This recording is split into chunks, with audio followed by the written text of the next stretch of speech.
Good morning/afternoon, everyone. Thank you for joining us today. We're going to delve into a critical and often overlooked issue, understanding and addressing older adult abuse.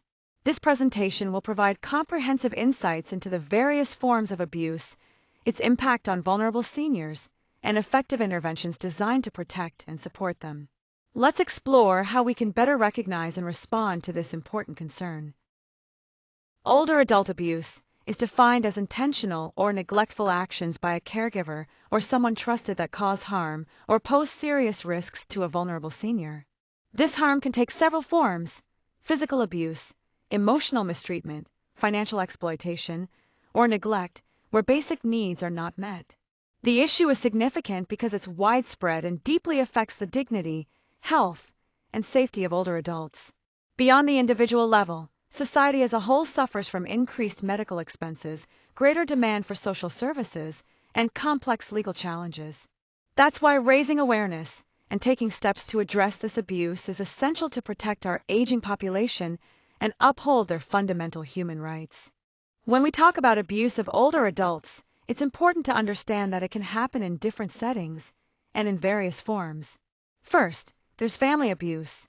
This often involves harm from people who are supposed to care for the elder, like relatives or close caregivers. This can range from physical violence to emotional manipulation, or even financial exploitation. These actions, whether obvious or subtle, deeply harm trust and the person's overall well-being. Then, we have institutional abuse, which takes place in care facilities. This can involve neglecting basic needs, providing inadequate medical care, or living in poor conditions. Sometimes, the rights of the elderly in these environments aren't properly protected, leading to exploitation and serious harm. Lastly, self-neglect is also a critical category. This occurs when an older adult either can't or won't take care of their own basic needs. This can result in unsafe living conditions, poor hygiene, malnutrition, or untreated health problems. Factors like cognitive decline, depression, and social isolation often contribute to this situation. Understanding these categories helps us recognize the many ways abuse and neglect can manifest and better protect vulnerable adults. When we talk about addressing abuse against older adults, there are two main types of legal actions: civil and criminal. Civil actions are primarily focused on protecting the victim's rights and securing remedies like restraining orders, restitution, or financial compensation. These cases often arise from family disputes, guardianship issues, or financial misconduct, and the goal here is more about resolution and making things right rather than punishment.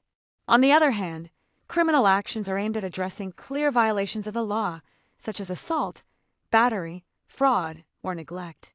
These cases involve prosecuting the perpetrator with the possibility of imprisonment if guilt is proven beyond a reasonable doubt. Criminal actions are key for public safety, as they hold offenders accountable and help prevent further harm. Both types of actions play important roles in protecting older adults and ensuring justice. Intimate partner violence in older adults covers abusive actions, whether physical, emotional, or financial, from a current or former partner.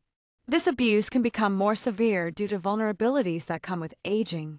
Common signs to watch for include unexplained injuries, withdrawal from social interactions, mood changes, and enforced isolation by the abuser. Financial manipulation is also a frequent tactic used to maintain control.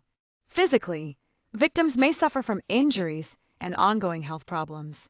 Mentally, the consequences can be just as severe, with many experiencing depression, anxiety, and even a decline in cognitive function, which only increases their vulnerability. Because the effects are both physical and psychological, addressing and intervening in these situations becomes especially challenging. When we look at the traits of adult perpetrators of abuse, several psychological and behavioral patterns often emerge. These individuals may exhibit controlling behaviors and struggle with impulse control. Substance abuse is also common, and some may have underlying mental health disorders.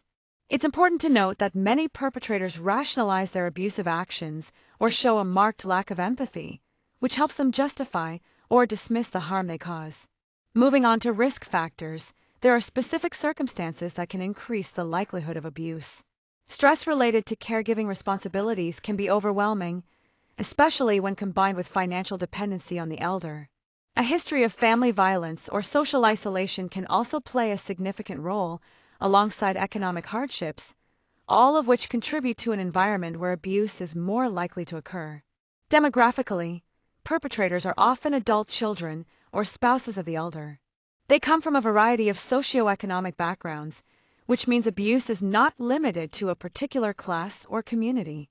Research also suggests that repeated exposure to violence throughout a person's life increases the risk that they may go on to perpetrate abuse themselves.